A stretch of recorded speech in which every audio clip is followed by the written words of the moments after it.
Éducation, les grandes actions de l'UNICEF au Congo-Brazzaville. Cynthia Douabélé consulte les autorités politico-administratives des départements de Pointe-Noire, Kwilu et Niari.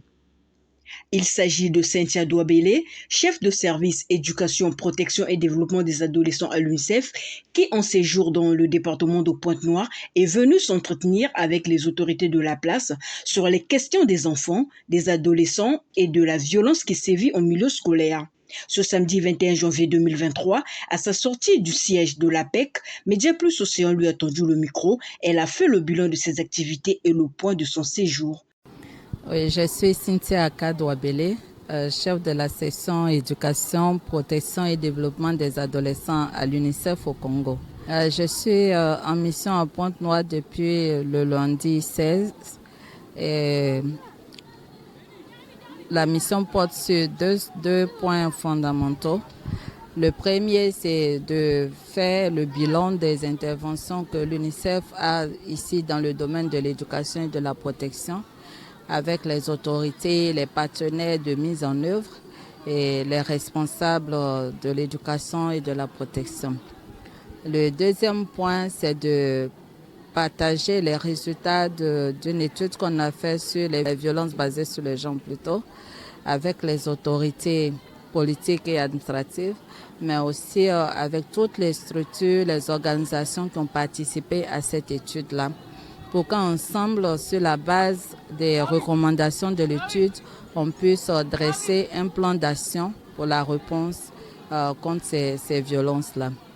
Donc, pour ce qui concerne le bilan de nos interventions, nous avons travaillé avec un réseau des ONG qu'on appelle le réseau national pour l'éducation et la protection de l'enfant. Et c'est coordonné par la fondation AFSI. Et ça comporte pour le moment 12 organisations de la société civile.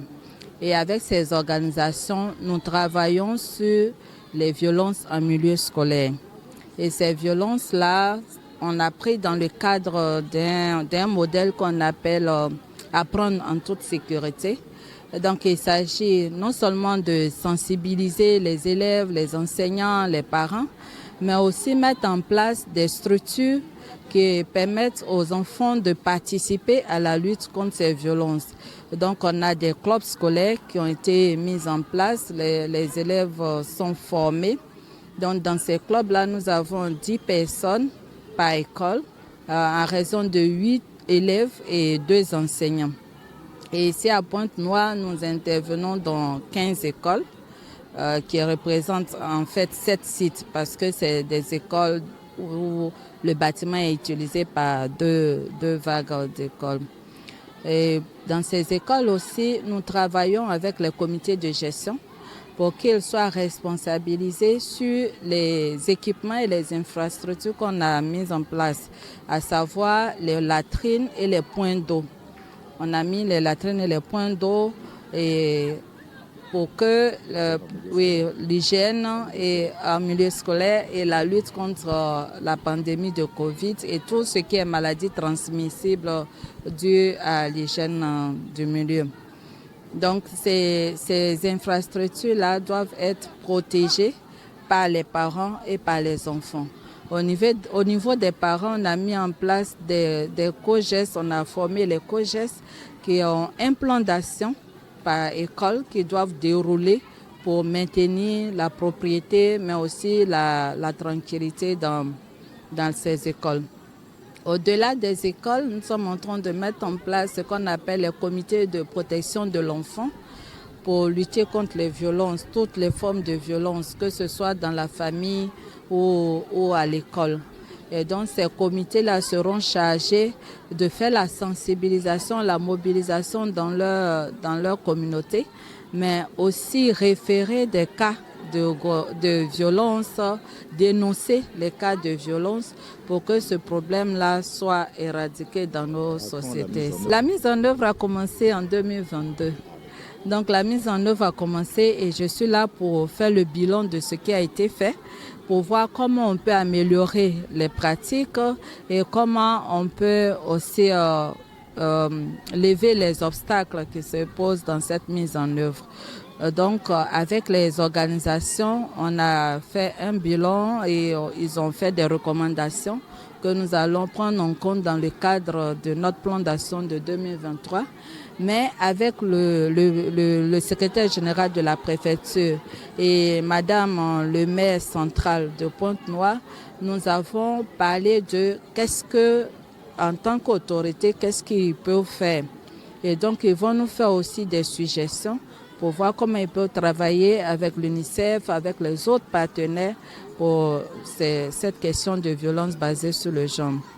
Et là, on a une idée très géniale, c'est aussi faire la diffusion de la loi Mouibara pour que les populations soient vraiment informées du contenu de cette loi et agir en fonction de ça. Donc avec Madame le maire, on est en train de réfléchir à un accord, un mémorandum d'entente avec les associations des maires et conseils généraux pour qu'on puisse avoir un cadre de collaboration et mesurer les résultats de ce qu'on fait. Et avec l'association des parents d'élèves, on est aussi en train de réfléchir à des actions concrètes au niveau des établissements pour qu'on puisse arriver à des écoles qui soient sécurisées, qui soient conviviales et qui soient paisibles et favorables à l'apprentissage. Pour l'année 2021, dans les hôpitaux, et dans les tribunaux et à la police judiciaire, ainsi que dans les ONG qui s'occupent des cas de violence, nous avons récolté 1338 cas de violence signalés. Ça, c'est ce qui a été signalé. Donc, pour nous, pour une seule année, 1338 cas de violence, dont plus de 1027 cas de violence sexuelle, pour nous, c'est trop.